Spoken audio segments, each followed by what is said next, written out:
quickly, just going back to the Pistons too, do you think anything of the Josh Jackson signing, the former number 4 overall pick from the Suns, just from 2017?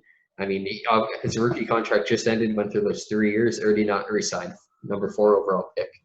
He just never really fit with the Suns. I believe he played in Memphis last year. He split time between the G League and the NBA.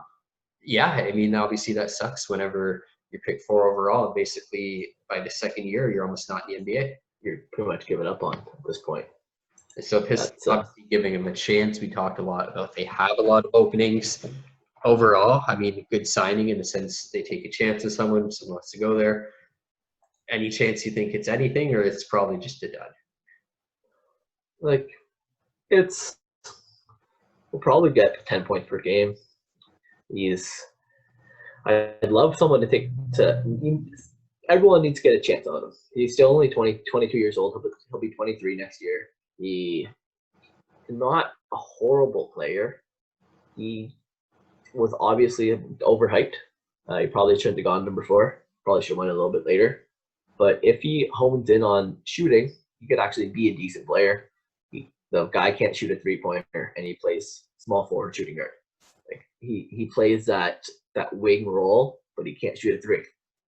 So we've seen in this league, whenever you're not consistent on that 3-pointer, whenever you're on the wing, it's everyone looking for 3 and D. Lee Johnson couldn't cut it in Toronto. Guy can't shoot a 3. It's just common knowledge right now that he needs to step that up. This guy's not even 300% for his career.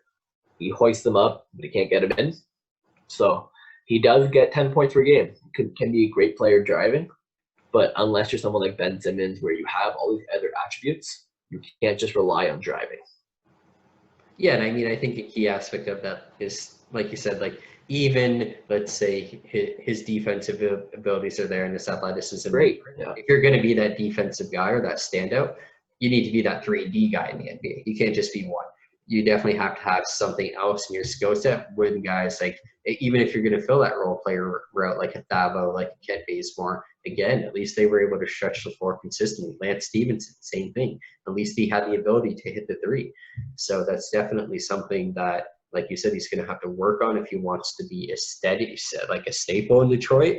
But yeah, I do think he's obviously going to get the chance to play. He'll definitely get some minutes. For his sake, he said hopefully at least puts a double digits role and he can carve out a role player route kind of going forward for his career, and he can at least revitalize him. He was doing pretty good in Memphis, though.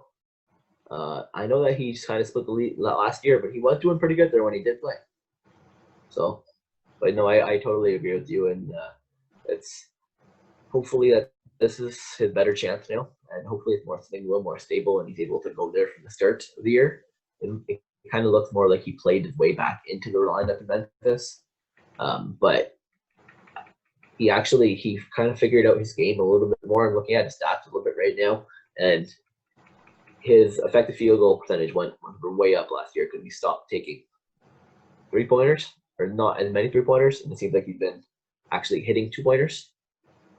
If he hit 2-pointers 540, which is pretty solid considering he never hit more than 450 before that. So that's a big step up. That's kind of him figuring it out, but again, he still needs to hit that 3 like we're talking about, like you just mentioned. Even like you said, I think he's a perfect comparison to someone like Lance Stevenson. Gets 10 points per game, drives, but Lance can hit that 3.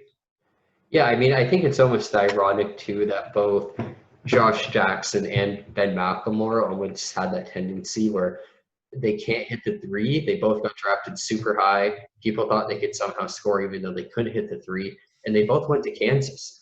And it's almost like just because the university itself is so good that obviously these guys are hyped there, but it's obviously a lot easier, we know, in college, not only to hit the 3 because you do have that different range, but also to obviously drive the hoop and to be consistent in those situations. I mean, so overall, I mean, you harp on Kansas all the time. Not that, but it's just he might not develop into necessarily anything based on anything better. We didn't see Ben McLemore develop either, and they could be the exact same type of player. Yeah, and if you go back to both those players' rookie years, in their rookie year, you thought they were going to be good because they can shoot, they can score, but they weren't efficient. They weren't doing anything else. They're playing a bit of defense. And hopefully he has a little bit better career than McLemore or Stevenson had, for that matter, considering Stevenson's pretty much out of the league at this point. This guy's still only 22, 23. Hopefully he does develop a little bit better. But if not, he's looking more and more to go that McLemore route. I know Stanley Johnson never put up the scoring numbers, but he's a better defensive player than Josh Jackson is. But that's kind of what might happen to him, is fizzle out of the lineups and not be playing anymore, not be playing minutes. Next, playing in Europe by 26, 27. We don't know. Yeah, but hopefully for sake, like hopefully not. Puts up those double digit points, at least carves out something for himself. Gallinari